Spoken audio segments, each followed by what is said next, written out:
What's going on, everyone? And on TCG back for part two of Why Indies Failed. This is a re-recording because the first time it didn't record, and now that it's been getting kicked around some Discord boards, I figured I'd re-record it. We'd get the video going, and we'll talk about the Timmie part. So in this part, I want to talk about the demand side of the equation. In the first one, we really talk about the supply side and how the game designers can jack things up. Here, I want to talk about the demand side and the Timmies, if you will. So, I as a consumer speculator, I buy boxes. I have boxes sitting here. What's the psychology of me as a seller? I want to I want to roll this into Sorcery Contested Realms as an example, as a continuation of the first part. We talked about indie TCGs are similar to penny stocks on Wall Street. If you have any experience with that, as long as there's momentum and everybody wants to buy it and everybody's convinced it's going to the moon, there's going to be demand. Whether the underlying company is a complete bag of garbage or not, people are going to want it. People are going to buy it. And, it's as simple as an example of MetaZoo. I don't know if you guys have ever tried to play MetaZoo. I tried with my wife once, and we were just like, what the F's going on? Like, we had no idea what to do. So the underlying game was garbage. The concept was okay.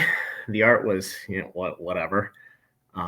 But people looked at it as valuable because it came out as a Kickstarter and the price went up. And, as the saying goes, people want what they can't have. And if they can have it, they don't want it. And that's part of the psychology across all collectibles. And, especially in TCGs where, you're dealing with people from, all ranges of life. So they looked at it as valuable and really waiting for it to take the next step up. And it was effectively a penny stock. So, the first part we talked about the danger of sorcery and what can kill Arthurian Legends, which is really the first real release. And my point is, my argument is if they dump a second wave of product onto the market that the market can't absorb, it's going to be a problem. And as I touched on in the first video, they came out and said they're going to do a first wave with distro and then a second wave shortly thereafter, the end of October, early November, which initially, they kind of played off as being strategy, but quite honestly, they just failed at logistics. And it's just a matter of time. The delay is based on getting product into the United States. So, having cheap product isn't necessarily a bad thing, except in this instance. And the reason it is when beta came out, there's tens of thousands of boxes that were hoarded, sitting in closet shelves, because people were able to get them relatively cheap. They see that alpha boxes went from 120 to 150 to a 10x, and beta box MSRP was right around the same, or was right around 150, but you get it from the distributor at 78 to 81 depending, and you can get them for 150 up until I think March of this year from Team Covenant, and they're trading right around 185 now. And that's effectively, if we take a look at the chart here, let's go to beta. This is effectively when the last brick and mortar dip came out. And let's expand this to a year. So this spike is when Team Covenant, who had effectively an unlimited supply, ran out. The boxes ran up to $300. They kind of kicked around, and here they talked about a reprint in July timeframe, and it finally hit distribution or hit brick and mortar stores the end of August, and now it's starting to recover. And there's actually a good amount of sell-through. So initially it spiked down, but we know for certain, or with relative certainty, that there were about 4 different waves of product that came. And we knew there was 10 to 20,000 of boxes that went to Singapore for God knows why. Then they effectively were shipped from Singapore to the US for North American demand. That was much stronger than the rest of the world. But those boxes are effectively owned by speculators. A lot of it got ripped, but speculators have them sitting on shelves because, $200 a box, $225, not crazy to speculate on when the alpha boxes are $1,000 to $1,500. So, these boxes are sitting there. The speculators are just waiting for the game to take off. And the game has the ability to do that if management doesn't screw it up. And the challenge is if the overall market loses faith, and quite honestly, they don't have faith in the company. They don't have faith in the management team. Nice group of people, but they've been effectively a train wreck so far with execution. Now, again, the product's good, but it's the group's been sketchy.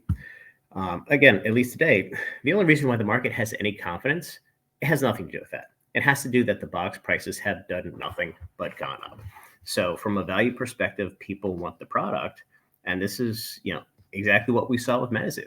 Obviously different mechanics, but people want the product because it goes up. They don't give a shit about the game. They don't give a shit about the product. They want it because it has value. So,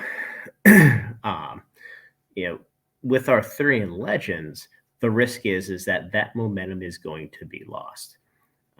If there's too much supply that hits the market, and then the people who own beta boxes and are sitting there, they lose confidence in, because quite honestly, they don't care about the game of the company, generally speaking.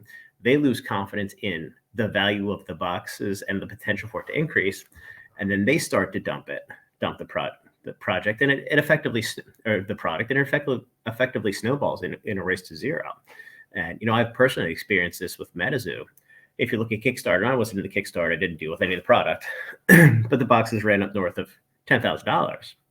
And then as they started to sell off and moving backwards, being involved in a store in the space for a long time, people would be like, "Hey, we knew you wanted to buy the product 70%, so call it $3,000 on a product that had market of $4,000." It's like the old Wall Street saying, if you liked it at 40, you'll love it at 30. Well, the game's completely changed, so it didn't really matter. But that's effectively what's going to happen here. So you'll see online retailers trying to blow it out.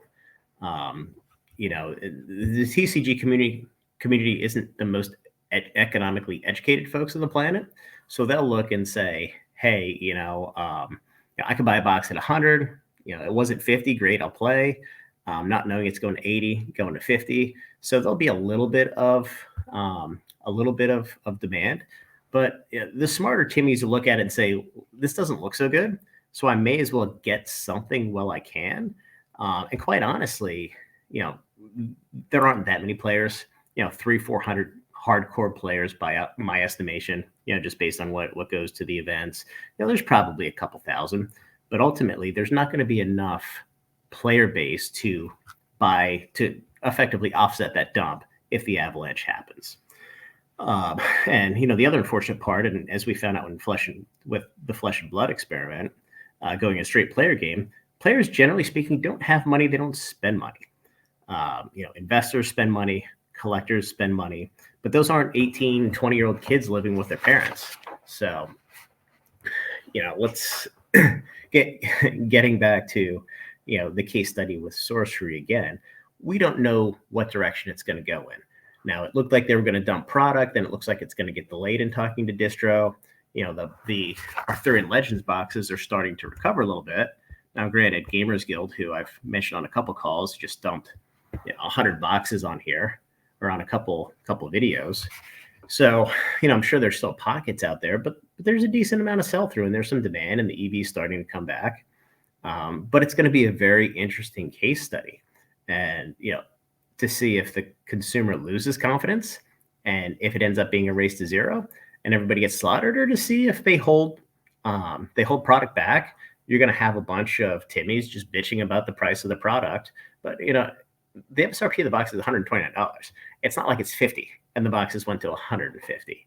So, we'll see if the company has the cojones to listen to a bunch of loudmouth irrelevance, or if they're able to stay the course here. So we'll see what happens here. And hopefully the company continues or improves their execution. I know for the longest time they didn't even want to be on TCG Player, which is absolutely insane. Fortunately they made the right change there, etc. So, really just wanted to spend a little bit of time talking about the inflection point in the game. And, as I mentioned, it looks like the supply of the product is starting to dry up. It says 216 available here, but it's 116. This website's glitchy as hell at this point. There's not much. And look, hopefully the company does the right thing, or we are fully aligned with the company on their failures, batting 1,000 or 100% on messing up logistics. We want the product to get delayed, and we need a little bit of FOMO. We need the boxes to go up so people want them, and then demand drives demand. So look, we'll see what happens. It's going to be an interesting ride. Again, it's a good product. The management's still a massive question mark. I think they're going to need some pretty sizable upgrades there if they want to grow the business and grow the game. But look, we'll see. It's going to be a wild ride. It's fun. So that's how indies fail or don't fail. So we'll see. So that's everything in non-TCG. Like, subscribe. Feel free to comment, join the Discord, and we'll talk soon.